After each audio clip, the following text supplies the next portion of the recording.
এবং আগামীতে এই যে জোট সমমনা যে জোট, এই জোট তাদের জায়গা থেকে বাংলাদেশের ৩০০ আসনে আমরা মনে করি যে প্রার্থী দিয়ে আমরা আগামী নির্বাচনে অংশগ্রহণ করব। এবং ফাইনালি আপনি যেটি বললেন যে বিএনপি বা জামায়াতের সাথে অ্যালায়েন্সের কোনো সম্ভাবনা আছে কি না, আমরা আমাদের জায়গা থেকে কোনো সম্ভাবনাকেই এখন উড়িয়ে দিব না। আমরা বাংলাদেশের স্বার্থে, জনগণের স্বার্থে এই অ্যালায়েন্স কেন্দ্রিক আলোচনার পাশাপাশি চলবে। সবশেষে যারা সংস্কারের পক্ষে থাকবে, জুলাইয়ের আকাঙ্ক্ষার পক্ষে থাকবে এবং এই বাংলাদেশের জনগণকে প্রতিনিধিত্ব করার ক্ষেত্রে ভারতীয় আধিপত্যবাদের বিরুদ্ধে যারা বাংলাদেশের যে মুসলিম সেন্টিমেন্ট সেটাকেও ধারণ করবে এবং সামগ্রিকভাবে আগামীর বাংলাদেশে যে সাম্প্রদায়িক যে সম্প্রীতির যে রাজনীতি এটি যারা ধারণ করতে পারবে তাদের সাথে আমাদের যে অ্যালায়েন্স হওয়ার যে আলোচনা, এই পথ এখনও খোলা আছে। প্রথম পন্থার গণতান্ত্রিক রাজনৈতিক দল আছে, তাদের সাথে তাদের আলোচনা এখনও চলছে। মাঝখানে আমরা আমাদের জোট ঘোষণার একটি সময় নির্ধারণ করা হয়েছিল, কিন্তু আমরা মনে করছি আমাদের এই জোটের যে রূপরেখা এবং যে বিস্তৃতি এটা আরও বড় হওয়া প্রয়োজন এবং আমরা আশা করছি খুব শীঘ্রই আরও বড় আকারে আমাদের এই যে জোট সেটি প্রকাশিত হবে। পঞ্চগড় জেলার সমন্বয় কমিটি গঠিত হয়েছে।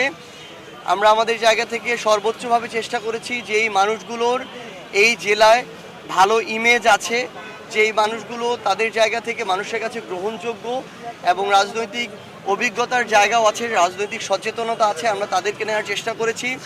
আমরা একটা শর্ত আমাদের মাথায় সবসময় ছিল যে যারা ২৪ চলাকালীন সময়ে, জুলাই অভ্যুত্থান চলাকালীন সময়ে আওয়ামী লীগের যে কোনো ইউনিটে, যে কোনো অঙ্গ সংগঠনে রানিং পদধারী ছিল, আমরা তাদেরকে আমাদের আহ্বায়ক কমিটিতে বা সমন্বয় কমিটিতে শুধু পঞ্চগড়ে না, বাংলাদেশের কোথাও রাখি নাই। কিন্তু আমরা আরেকটা জিনিসও লক্ষ্য করেছি যে রানিং ছিল না কিন্তু লোকটার ইমেজ কেমন। আমরা সর্বোচ্চ আমাদের জায়গা থেকে চেষ্টা করেছি ভালো ইমেজধারী মানুষদেরকে নেয়ার জন্য। আমাদের জেলা সমন্বয় কমিটিতে আসার জন্য প্রায় ১.৫ শতাধিক নাম ছিল, সেইখান থেকে আমরা বাছাই করে মাত্র ৭১ সদস্য বিশিষ্ট কমিটি দিয়েছি। আমাদের এখানে এমন বেশ কয়েকজন মানুষ আছেন যারা পূর্বে অন্য রাজনৈতিক দল, যেমন ধরেন বিএনপি কিংবা জাতীয় পার্টি কিংবা জাকপা, এইরকম রাজনৈতিক দলগুলোর সাথে সম্পৃক্ততা ছিল, কিন্তু এটা ২৪ চলাকালীন সময় তারা রানিং এভাবে সম্পৃক্ত ছিল না, রানিং কোনো পদ পদবিও ছিল না। তারা হয়তো ৫ বছর, ১০ বছর, ২০ বছর আগেও তারা রাজনীতি করেছে এবং আমরা ওই জিনিসটি দেখেছি, তাদের সাথে কথা বলেছি।